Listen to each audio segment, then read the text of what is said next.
अस्सलाम वालेकुम students, welcome to agent zone NSM2 chapter 1 exercise 1A का क्वेश्चन नंबर 1 हम आज कर रहे हैं और इसके रिलेटेड जितने भी यानी कि क्वेश्चंस होंगे वो हम करेंगे क्वेश्चन नंबर 1, 2, 5 के A एंड B पार्ट और क्वेश्चन 6। तो सबसे पहले मैं आपको यहाँ पे इसका फॉर्मूला करके बता देती हूँ कि 108 identical book have a mass of 30 kg, find the mass of 150 such books. तो हमारे पास जो हमें गिवन है वो है एक तो क्वांटिटी बुक्स की एंड हमें एक गिवन है मास। ठीक है, तो जो हमें चीज़ें गिवन है पहले हम उनको एक तरीके से यहाँ पे लिख लेते हैं, 108 और 30 kg। ठीक है, अब वो ये कह रहे हैं the mass of 150 such books. तो 150 बुक्स हमको गिवन है और हमें ये मालूम करना है, जो हमें मालूम करना है वो x1 होगा। ठीक है, और उसी के सेम काइंड की जो क्वांटिटी होगी ये x2 होगा। इसके बिल्कुल ऑपोजिट पे हमारे पास ये तो y1 होगा, y1 and another y2। Formula हमारा किस तरीके से है, x2 upon x1 and y2 upon y1। Okay, तो अब हम इसके अंदर अपनी जो भी हमें इंफॉर्मेशन गिवन है वो लिख लेते हैं। तो यहाँ हमें उन्होंने क्या चीज़ें बताई हैं, हम उनके हिसाब से इसको x2 जो हमें मालूम है, तो हमें x2 मालूम है। x2 कितना है, हम पहले अपनी हम अपनी चीज़ें जो हैं वो पुट कर लेते हैं, सारी वैल्यूज़। 30 kg हमारे पास x2 था, x1 हमें मालूम करना है। इसी तरह से हमारे पास y2 108 बुक्स था और y1 हमारे पास 150 है। क्रॉस मल्टीप्लिकेशन करते हैं, 30x 108 30x नहीं 10 ओके क्रॉस मल्टीप्लाई में 30 इंटू 150 एंड 108x। तो ये तो हो जाएगा 45, 15 3s and then 2 zeros and 108x। अब हम इन्हें डिवाइड कर लेते हैं, तो हमारे पास डिवीजन का आंसर जो आएगा वो मैं आपको बताती हूँ अभी, थोड़ा सा स्पेस हमें मिल जाए। अच्छा, इनको अगर मैं बहुत डिटेल में अगर इसको करती हूँ ना तो ये थोड़ा सा लंबा प्रोसेस हो जाएगा। आपने बस इसको डिवाइड करना है। फ्रैक्शनल फॉर्म में हमें आंसर रिक्वायर्ड है यहाँ पे, तो x आ जाएगा हमारे पास 41 होल 2/3, और अगर यही आंसर आप डेसिमल में लिखेंगे तो ये आ जाएगा 41.67। ये दोनों हमारे पास आंसर हैं। आपकी बुक में जो आंसर गिवन हो आप उसके हिसाब से चलिएगा। और क्वेश्चन नंबर 1 पार्ट 1 हमारा कंप्लीट हो गया। इसके पार्ट 2 की तरफ चलते हैं।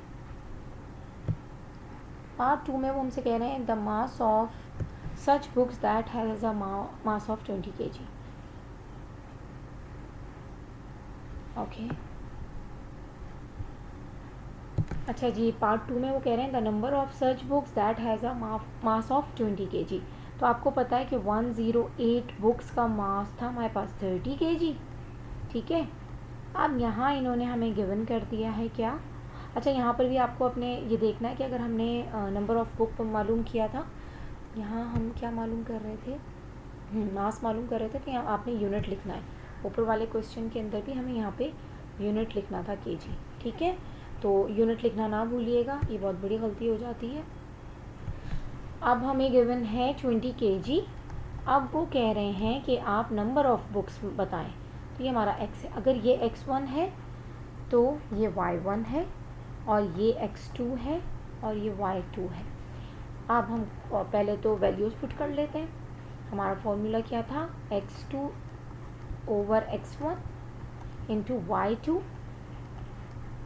Over y1। ठीक है, क्रॉस मल्टीप्लाई कर लेंगे, 108 multiply by 20 equal to 30x। तो ये 2160 आएगा 108 मल्टीप्लाई बाय 20, हाँ जी 2160। अब आप यहाँ देखिए ये x है, ये यहाँ पर आपस में मल्टीप्लाई हो रहा है, तो यहाँ जाके ये डिवाइड हो जाएंगे। तो अब हम x is equal to 2160 divided by 30 कर लेते हैं।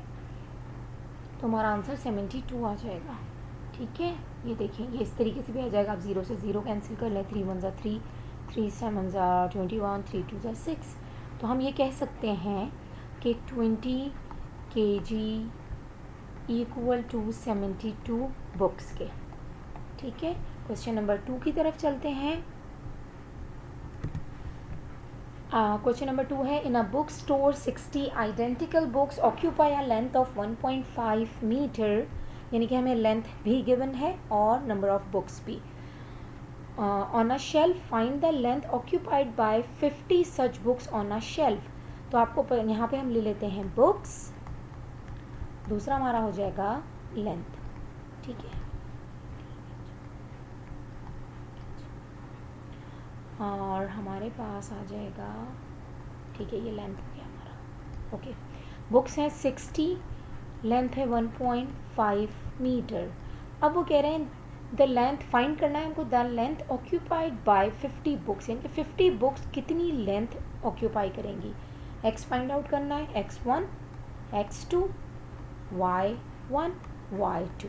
ठीक है, cross multiplication, first put the values, बल्कि यहाँ नहीं आप क्रॉस मल्टीप्लिकेशन करें, हम इसको वहाँ पर ही करते हैं जहाँ पे हम अपना क्वेश्चन में वैल्यूज पुट करते हैं। तो फॉर्मूला क्या है हमारे पास, x2 1.5, x1 हमें मालूम करना है, उसके बाद y2 हमारे पास 60 है ओवर 50, मल्टीप्लाई करेंगे, यानी कि क्रॉस मल्टीप्लिकेशन होगी 1.5 50 equal to 75 equal to 60x। तो 75 को हम डिवाइड करते हैं 60 से, तो हमारे पास आ जाएगा जनाब आंसर अराउंड, थोड़ी सी मैं इसमें स्पेसिंग लेती हूँ। ठीक है,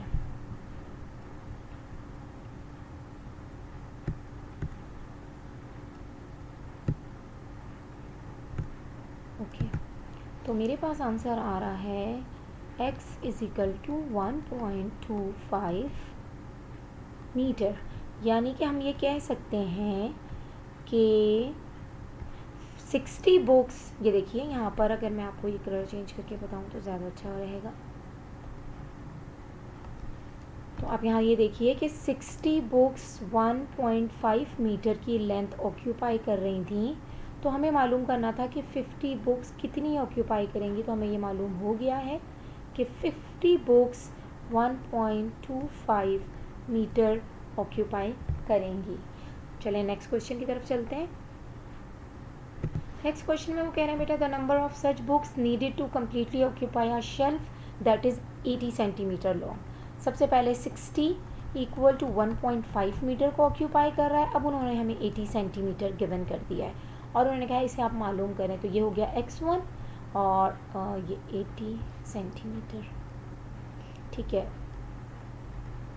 80 सेंटीमीटर, ये हो गया हमारे पास y1 और ये हमारे पास है x2 और ये हमारे पास है y2। वैल्यूज़ पुट करते हैं अपने उसके अंदर, यानी कि फॉर्मूले में, और उसके बाद हम इसका सोल्यूशन स्टार्ट करते हैं। एक चीज़ मैं इसमें आपको बताना चाह रही हूँ बच्चों कि उससे पहले करने का एक और काम भी है, वो ये है कि यहाँ हमारे पास सेंटीमीटर में आंसर है और यहाँ हमारे पास मीटर में। कन्वर्जन कर लेते हैं 1.5 मीटर की सेंटीमीटर्स में, ताकि ये मसला भी ख़त्म हो जाए। ठीक है, चलिए x1 हमें मालूम करना है, फॉर्मूला हमारे पास है 60 ओवर x1। ठीक है, और दूसरा हमारे पास है y2 यानी कि 150 ओवर 80। क्रॉस मल्टीप्लाई कर लेते हैं, 60 इंटू 80 इक्वल टू 150x। ठीक है बेटा,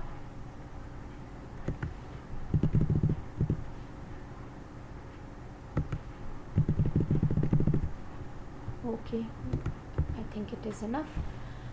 अब आपने करना क्या है, ये हो जाएगा 48 and 00 और ये हो जाएगा 150x। चलें डिवीज़न स्टार्ट करते हैं अपॉन 150 और हमारे पास x आ जाएगा 0 and 0 और यहाँ मैं इसको डिवाइड करके आपको 480 देती हूँ 15 से। तो 15 3s are 45 and 30 15 2s are 30। तो हमें ये मालूम हो चुका है कि हमें मालूम क्या करना था, हाँ जी, हमें मालूम करना था नंबर ऑफ़ बुक्स। तो नंबर ऑफ बुक्स हमारे पास आ गई हैं 32, यानी कि अब मैं आपको इसकी स्टेटमेंट लिख के देती हूँ ताकि आपको ये समझ में आए कि 80 सेंटीमीटर ऑक्यूपाई 32 बुक्स, ठीक है। और हमारे पास हमारा क्वेश्चन नंबर 2 भी कंप्लीट हो गया है। इससे मिलता हुआ नेक्स्ट क्वेश्चन नंबर 5 है, हम वो शुरू करते हैं। ओके बेटा, अब तो आपको ज़्यादा हद तक कॉन्सेप्ट समझ आ गया होगा। फटाफट करते हैं। Find the cost of 10 kg of tea leaves then 3 kg of tea leaves cost 18। तो उन्होंने हमें केजीज गिवन है, यानी कि मास एंड कॉस्ट, ठीक है। कॉस्ट उन्होंने हमें कहा है कि 3 kg कितने की है, $18 की, ठीक है बेटा। और आपको मालूम करनी है 10 kg की कॉस्ट, ठीक है। तो ये हो गया x1, ये हो गया y1, ऊपर हमारे पास x2 और ये हो गया y2। फॉर्मूले में पुट करते हैं अपने क्वेश्चन को। x2 over $18 over x equal to 3/10 cross multiply 18 10s are 180 and 3x। तो x को यहाँ रखे मैं डायरेक्ट 3 से डिवाइड कर देती हूँ, तो मेरे पास आंसर आ जाएगा x इज इक्वल टू $60। तो आप ये बात कह सकते हैं कि 10 kg of tea 10 kg tea equal to $60 के। अब बेटा वो हमसे कह रहे हैं कि a kg ऑफ शुगर मालूम करें when b kg of sugar cost कितनी है, $C, और ये हमें मालूम नहीं है। अगर ये x1 है तो ये x2 है, और अगर ये x2 है तो ये y2 है, और हमारे पास ये y1 है। फॉर्मूले में वैल्यूज़ पुट करेंगे x2 यानी कि $C upon x and y2 हमारे पास है b एंड y1 है a। क्रॉस मल्टीप्लाई करेंगे तो हमारे पास AC, बल्कि डॉलर अभी आप हटा दें, कन्फ्यूजन हो जाएगी। सिर्फ हम AC करते हैं, AC एंड BX, ठीक है।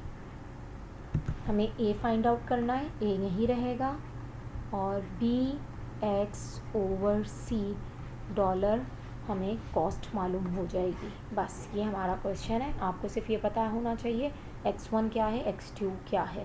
क्वेश्चन नंबर 6 करते हैं। अच्छा बेटा यहाँ एक मिनट, मुझे ये थोड़ा सा गड़बड़ हो गई है कि ये वाला आप इसको एक मिनट में बताती हूँ। हमें तो x तो फाइंड आउट ही करना है ना, तो x कैसे मालूम होगा ये करते हैं। तो हमारे पास था AC अपॉन b हो जाएगा और x हमारे पास ये आ जाएगा। तो ये हमें हमारी वैल्यूज़ मालूम हो जाएंगी। ये इस तरीके से आंसर होगा। क्वेश्चन नंबर 6 शुरू करते हैं। क्वेश्चन नंबर 6 को थोड़ा अच्छे से समझिएगा, मैं कोशिश करूँगी इसको अच्छी तरीके से आपको समझा सकूँ। बेटा क्वेश्चन नंबर 6 के अंदर उन्होंने हमें लेंथ दी है और उन्होंने हमें मास गिवन है हमारे पास, ठीक है। उन्होंने कहा है कि 5/9 इक्वल टू है 7 kg के, उसका मास इतना है, और हमें मालूम करना है 2/7 का कितना मास होगा। इसका मकसद है ये x1 है हमारे पास, ये x2 है, ये y1 है और ये y2 है।